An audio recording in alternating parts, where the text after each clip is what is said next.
Hello, welcome to WellSpan Bariatric Surgery. My name is Amanda Hoon. And I am Susan Copens, and we are the dietitians for WellSpan Bariatric Surgery at the York location. This is May's video for the medically supervised weight loss nutrition class. Today we're going to talk about protein. Before we get started, you should have received in your My WellSpan message an attachment to the handout that we're going to go over today. In order to actually view that attachment, it would be best to view it through a laptop computer or a desktop computer. You will not be able to access or download the handout from a smartphone device. So if you would like to have a handheld copy of the handout, it would be in your best interest to use a computer to download that. We will be showing the handout in the video today if you don't have one to physically reference in front of you, so it will be on the screen as we're talking. Once you've watched today's video, we ask that you respond to the My WellSpan message that you received, respond to all the questions, including the 5 quiz questions, include your weight, what you're doing for physical activity, what activity are you doing, how many minutes, how many days out of the week, and what you intend to do to either increase that or maintain it. Once you've completed the questions and replied back to us, we'll then turn that information into a note documenting the fact that you've completed this month's class. So this video is only good for May. We cannot use it for previous classes, and we cannot use it going forward for any other classes. So this is just for May 2020. We ask that you respond by the last business day of the month, which is Friday, May 29th at 12 noon.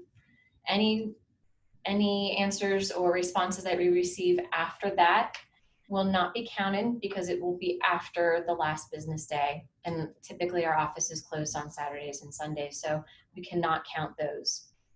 Okay. So your last day to reply is Friday, May 29th at 12 noon. Okay. If you have any questions regarding this video, you can certainly call the office. The York office is if you're in York and Gettysburg, the office is 717-851-7575. If you are in Ephrata or Lebanon, the phone number is 717-721-8795. You can give us a call. So Susan's going to get us started with the Going Lean with Protein handout. I'm going to share it on the screen so that way you can actually see it. Okay, so my name is Susan again, and we are going to be talking about going lean with protein for May. So as you all know, in this bariatric process, it's really important that you're always focusing getting the lean protein in the diet. And so we're going to be talking about this a lot, and this will be probably the most important macronutrient that you will need to consume following surgery. And you don't have to wait until surgery to start making these changes. So why do we need protein? So first and foremost, it supports healing after surgery. So a lot of those tissues have been cut, they've actually changed the size of your stomach, and now all those tissues need to heal from the surgery. So the protein helps with tissue repairing and building. Second of all, protein helps support the body build muscle. It helps reduce the wasting of muscle after surgery. And protein foods also help produce digestive enzymes. Because they've changed the size of your stomach after surgery, we lose a lot of those digestive enzymes. So we have to reestablish them following your surgery. So the only way to reestablish is by eating your protein foods. And we will get more specific in a little bit. The other thing with protein is, as you know, it helps build muscle mass. So especially for strengthening and conditioning, we're always looking for the protein. But more importantly, in bariatrics, following surgery, there's a period of rapid weight loss. And we want to protect those muscle stores in rapid weight loss. And the only way to do that is making sure you're consuming an adequate protein content in your diet. Also, the protein helps your body keep the metabolism revved up. So muscle mass burns more calories at resting state than fat mass does. And after weight loss surgery, in this rapid weight loss period, if we're not getting enough protein, then we're losing muscle mass. And when we lose muscle mass, we lose metabolic rate, slows the metabolism down. If you're slowing your metabolism down, it slows the weight loss down. So it really is important to be focusing on always getting the adequate protein. The other thing is that hair cells have a lot of protein cells in them, and therefore getting the adequate protein from the start following surgery can help minimize some of the thinning of your hair or even hair loss. What I don't want you to forget about the benefits of protein is it also contributes to meal satiety, which also means meal fullness. So if you find yourself not full and you're eating extra portions, well, maybe you're not getting enough protein in that serving. So cut back on some of the other things and make sure that you fill up on the protein first. We're going to review that as our forever rule, but don't forget the protein will fill us up. The other thing is that the higher protein content in your diet supports weight loss, and more importantly, it supports the long-term weight management. So after you lose your weight, the hard part really begins, and that is maintaining your weight. And the best way to maintain your weight is always considering and thinking about the protein load in your diet. So with that being said, what are proteins? What do they really represent? Well, they are actually amino acids. And so all food, whether it's proteins, fats, or carbs, they go from a big cell and then they transform into small cells so the body can absorb the nutrition to use, whether it's cell repair, cell building, growth, all those types of things. And protein cells have amino acids. And there are a lot of amino acids, and I'm not going to get specific about the amino acids, but we want to make sure that we're getting adequate amino acids. So there's, as you can see, we have a list of 9 amino acids our body does not produce, but I'm not going to worry about that because we want to focus on the complete proteins, the types of proteins. So I'm kind of skinning through this pretty quickly. So what are the types of proteins? So we have what we call complete proteins and incomplete proteins. The incomplete proteins means the food doesn't contain all the protein in it or all of the amino acids. But I'm not going to focus on what's not complete. I want to focus on what's complete. And this is a very specific list. And as you look at that list, it should be very familiar to you because the complete proteins are all your foods that are going to be important following surgery. So the complete proteins contains all of the essential amino acids that your body needs. So that's why we call it complete. In the groups, your meats, fish, poultry, dairy, eggs, and even some of our plant-based alternatives like soy and soybeans, tofu, edamame, and your meat analogs, so those protein alternative type things, protein burgers, the veggie nuggets, veggie sausage, and even quinoa also is a fabulous grain that has the complete amino acid profile. So focusing on that high protein content of high valuable protein foods, high valuable, complete, that's what you want to be thinking about. Don't focus on what you can't eat, focus on what you can eat, and focus on what you should be trying to do that, how you're going to do that now. So planning is essential. So where do you get a list of all these proteins? So in your binder, you should all have a binder, and look on page 5 and page 25 for all the specifics and more details. But as a whole, that's your complete protein list. So moving on, how much protein do I need after weight loss surgery? So again, this should be something that should be familiar to you because we talk about it a lot. Your forever daily goal, especially following surgery, is 60 to 70 grams of protein a day. That's a quiz question. It was a quiz question. It still is a quiz question. And we will always quiz you on what is your daily protein goal. No less than 60 to 70 grams a day. So for now, do you know if you're getting that much protein now? Well, then if you're not sure, then keep a food log. Write it down or use an app. Kind of start educating yourself on what, how much are you really eating or not. So I'm going to do a quick, simple math concept for you to help you plan how you're going to start getting 60 to 70 grams of protein a day. So we're aiming for 3 meals a day, breakfast, lunch, and dinner. Really don't need anything more than that, breakfast, lunch, and dinner. So that's 60 to 70 grams total. When you divide that between 3 meals, so we're going to spread it out evenly. So that would be about 20 to 23 grams of protein per meal. You don't want to save your protein for the end of the day. Your body needs protein throughout the entire day. So 20 to 23 grams of protein at breakfast, at lunch, at dinner. And that's the equivalent of approximately a 3-ounce portion. So we're going to see some examples of what 3 ounces are. And if you do know what it is, then breakfast, lunch, and dinner.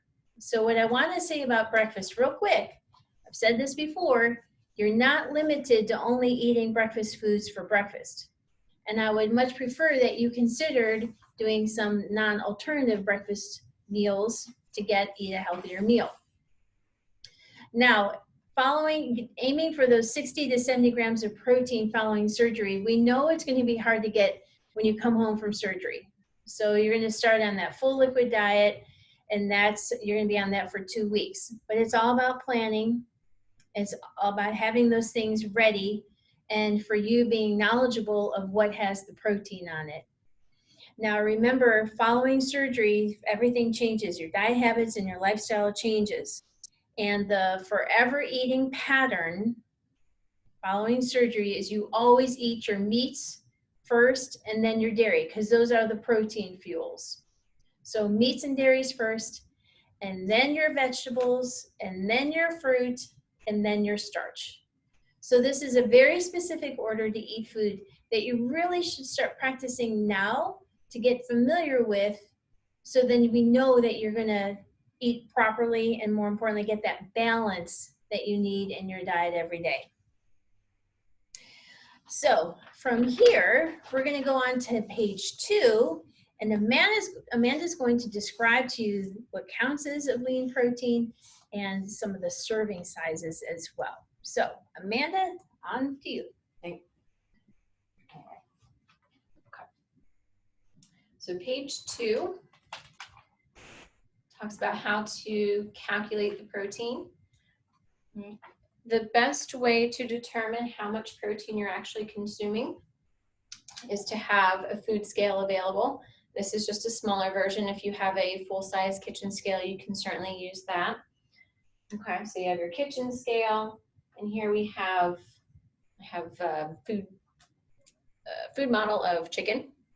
Okay, so based on the information given to you on page 5 of your binder, that gives you a list of food choices, or of protein food choices.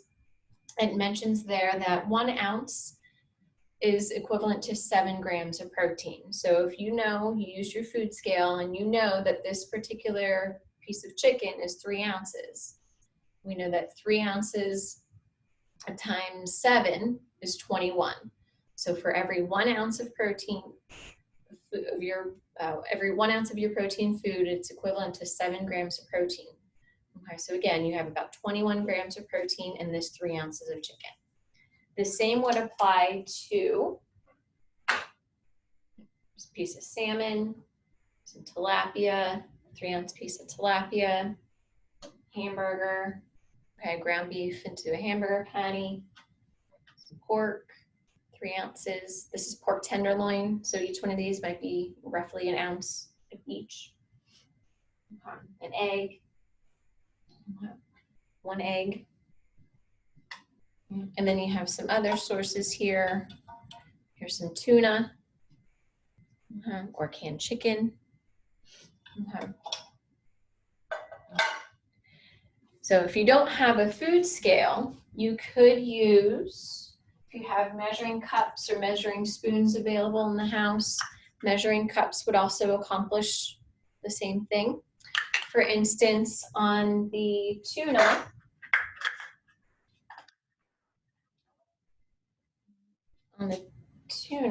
and the canned chicken, scroll down here so you can see the lean protein choices. So on the can of chicken breast, and the same thing as on the tuna, it tells you a serving size is a 1/4 cup, okay, a 1/4 cup drained, and it's equivalent to about 53 grams. So if you don't necessarily have a 1/4 cup measure, you don't have the 1/4 cup measure to use, then you can use your food scale and measure out 53 grams on the food scale. Ideally, you want your food scale to be able to tell you ounces and grams, because it will vary depending on what type of food you're trying to measure or trying to weigh. So if we know that you took your food scale and you put a bowl on it and then you scooped up 53 grams of the chicken breast, you know that that's going to be considered 1 serving, and that 1 serving has 12 grams of protein per the food label. Okay, so that's one way that you can measure. Or you have your measuring cups, and this is a 1/4 cup, and this one is a 1/2 cup. Okay, the 1/4 cup will probably be for the first several weeks after surgery, and then you'll eventually get into the 1/2 cup portion. So as far as your protein sources are concerned, we mentioned that you can reference page 5. But if you want a little bit more detail in terms of what exactly lean protein choices are, there's a little bit more detailed page 25 of your binder will go over that. So generally speaking, if it's a protein food that has between 0 and 3 grams of fat per ounce, it's considered lean. Okay, considered lean or very lean. And that's what's mentioned on page 25. It'll give you the distinction between what's considered lean and what's considered very lean. So your leaner choices are going to ultimately have, because they have less fat content, they're going to have less calorie content as well. So these options would be preferred over the higher fat protein options. So poultry without the skin, fish, tilapia, cod, haddock, salmon, shellfish, so crabs, scallops, shrimp, those would be some shellfish options. Beef, you want to choose the options, the food choice, you want to choose the beef portions that are, that have the least amount of marbling. Marbling equals fat. Okay, so that marbling unfortunately can contribute to a little bit more calories. Yes, it gives you plenty more flavor, but it also can contribute to calorie content. So your cuts of beef that are preferred would be the round sirloin, flank steak, tenderloin, roast beef, steak, ground beef. Preferably, you would get 97.3 would be the leanest type of ground beef that you can get. Again, it's going to have this least amount of fat content to it, so least amount in terms of calorie content if you were to compare to, say, an 85-15% lean. As far as pork is concerned, ham, Canadian bacon, pork tenderloin, loin chops would be leaner versions. Okay. Center cut would be a leaner portion as well. Right. Veal, lamb, you can see the options there. For those of you that might be hunters, there's game, duck, pheasant, goose without the skin. Okay, again, to minimize the fat content. Venison is a good lean option, ostrich, buffalo, rabbit. And then you have some of your non-animal based proteins, at least to some degree. So your cheeses, again, still kind of animal based since they come from dairy. So your fat-free, low-fat cheeses would give you some protein content. Eggs egg whites, egg substitute, all of those are still gonna have protein content. This one in particular is from Giant. You can get any brand you would like. Okay. And it tells you on here 3 tablespoons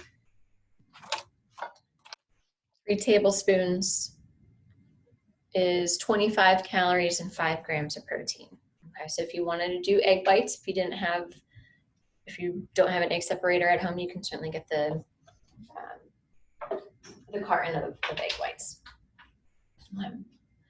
Or you can even, beans and lentils are your plant-based proteins. So those would be options to get you a little bit of protein and a lean in terms of fat content. They're not gonna have a whole lot of fat content, of course, unless it's added.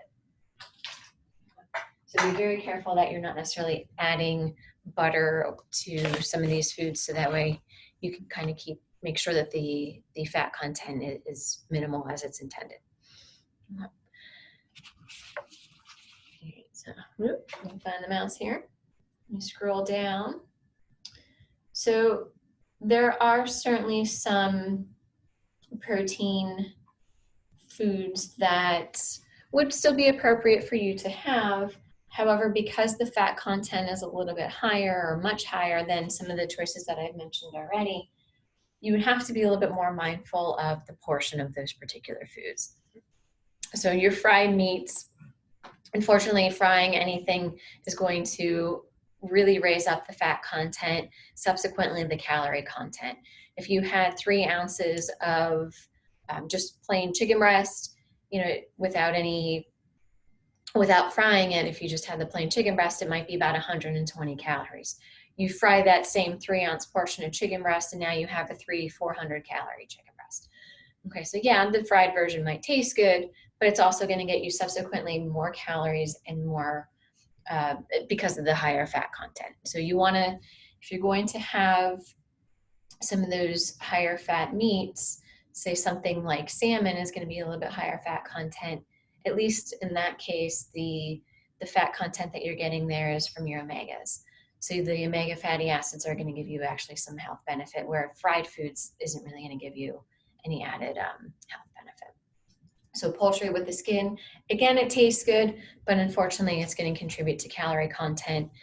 Hot dogs, if you were to look at a packaging for hot dogs, one hot dog might be, say, 200 calories for one hot dog and only get you 5 grams of protein.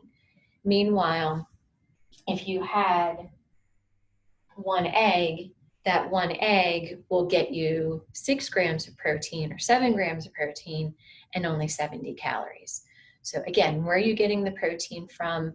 Are you getting the protein from a higher calorie source or a low calorie source?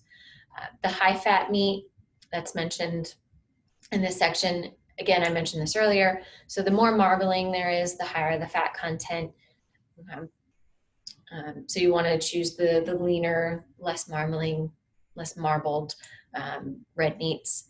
Pork sausage, bacon, spare ribs. Again, although they taste great, unfortunately the fat content is much higher.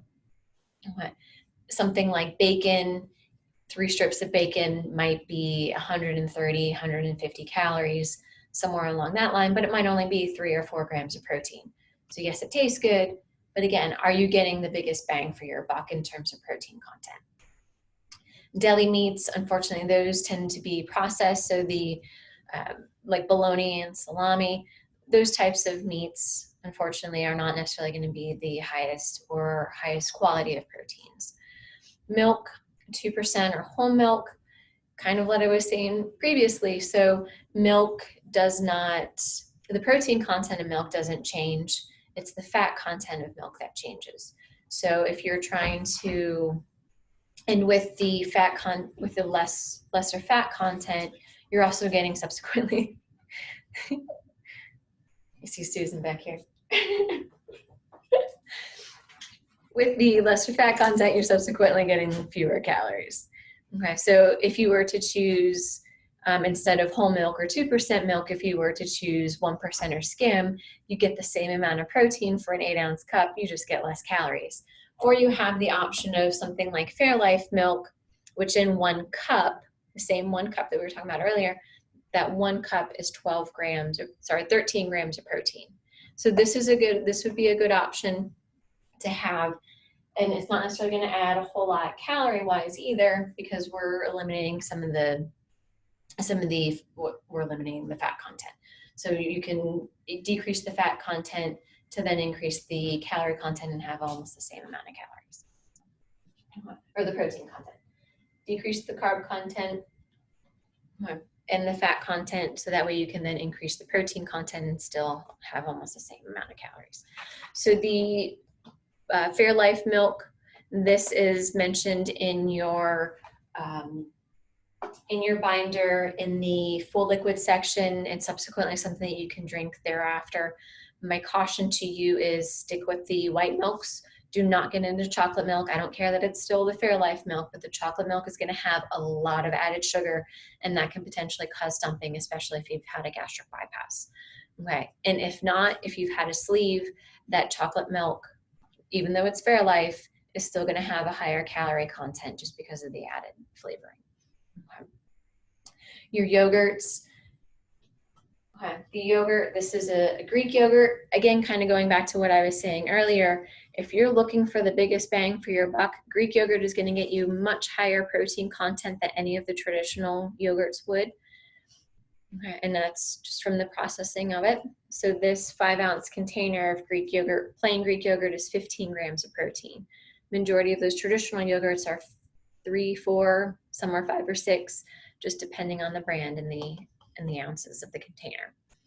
Okay, so yogurts, be mindful of the protein portion and the fat content of those as well.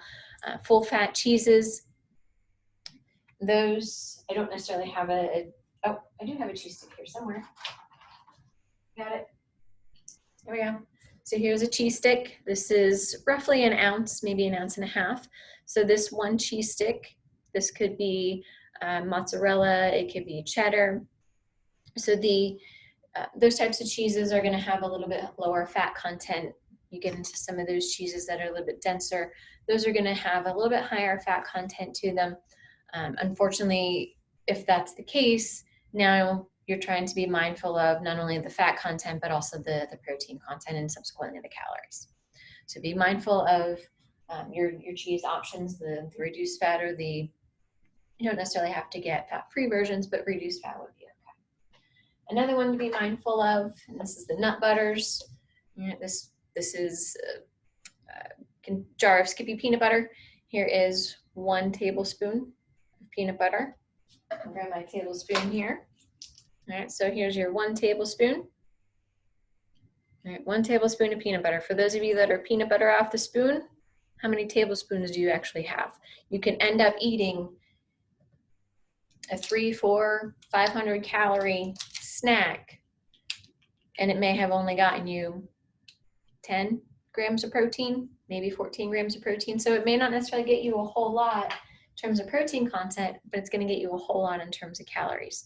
So again, be mindful, for the 2 tablespoons of peanut butter, that's only 7 grams of protein and 200 calories.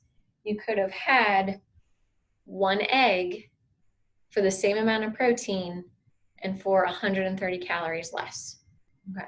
I'm not saying that you can't have the peanut butter, but just be mindful as to how much, so that way you're not getting all these extra calories. Extra calories, unfortunately, can contribute to slowing down the weight loss, stopping the weight loss, or even contributing to a gain or a regain as time goes on. Okay. All right. And then down at the bottom of the page we have here, so there's several different ways that you can cook your proteins depending on how you cook them. You want to make sure that you're using the low-fat cooking versions where you're minimizing the olive oil that you're adding to it or the butter. Cooking spray is a great way to cook and to bake some of these, or to pan cook some of these products or these foods. So baking, even if you want to bake something for the majority of the process, and then if the last 2 or 3 minutes you can set it to broil, and that way you get a little bit crispness on top, a little browning on top, add some flavor. Okay. Boiling, Boiling, some patients use or will make boiled chicken or boiled turkey, just again to kind of maintain the moisture, so that way the chicken breast or the chicken isn't too dry. Foil packs, you can steam. I've seen a lot of recipes online for foil packs of whether it be chicken or tilapia or salmon, and that way you can do the veggies and the protein all in one little foil pack. And you can grill that or you can bake it depending on what you have available to you. Poaching is another really good way of maintaining the moisture and the proteins. Grilling, you can do that as well. It just depends on what it is that you're actually grilling.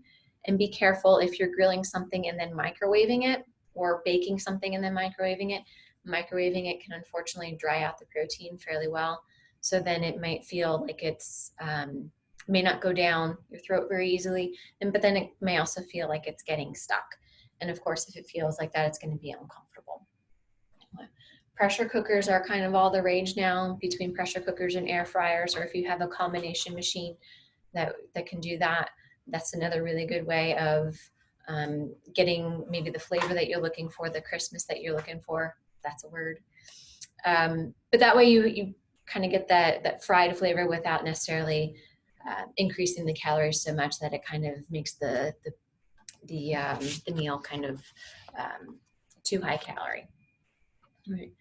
If you find that the proteins might still be a little too dry, you can certainly add some broth, whether it be chicken broth. It can be chicken broth, beef broth, vegetable broth if you wanted to. Low-fat cream soups would be another way of adding some moisture, giving some flavor as well. Low-calorie marinades would be another way that you can add some flavor. Plain marinara sauce, okay, so that you can add to some grilled chicken, maybe put in a little bit of if you get the little mozzarella balls, that makes a really good meal. You got your proteins, you got your dairy proteins, you got your chicken protein. Salsa is another way that you can add some, not only flavor, but some moisture. So that way when you're cooking, it's not too dry, and like I said, it gives you some flavor. And fat-free gravy, another way that you can get some flavor in there as well and help maintain the moisture, so that way you are able to tolerate some of those proteins. Okay. So your proteins, the simplest way to remember if a food is a protein is if it comes from an animal, it's probably a protein. All right. Susan, you want to jump back in here? We'll recap. Okay. So to put it all in the big picture, start focusing on getting your protein sources at every meal, and start practicing that now. You don't have to wait until you have the surgery. And more importantly, don't forget to respond to the quiz and respond back to us to make sure that we can document that you have seen this video and you've completed the class requirements. Remember, this is a friendly reminder again that the last day that you can turn your quiz in is the last business day in May, which is Friday, May 29th by noon. After that, we cannot accept it, and you will be considered not documented. So it's really important to view the video, respond back to the quiz, so then we can chart that it's been all completed. In the meantime, yes, we're in this COVID experience, and it's very stressful on a lot of people. But even in this time of stress, you really have to make sure that you're managing to your stress, and more importantly, managing to your weight. So managing to your weight is healthy eating. So this is all kind of fits into this big picture of bariatrics. So focus on your healthy eating, planning your healthy meals with a lot of protein or adequate protein, maintaining your weight. So the only way you're going to be able to know if you're maintaining weight is if you're weighing yourself. And we do need to have a weight reported from you when you return the quiz questions. So this is just part of the management to make it all happen. So take care of yourself, take care of your health, take care of your diet, and we just wish you the best of luck in this time. Bye. Thank you. We'll see you next month. Bye-bye.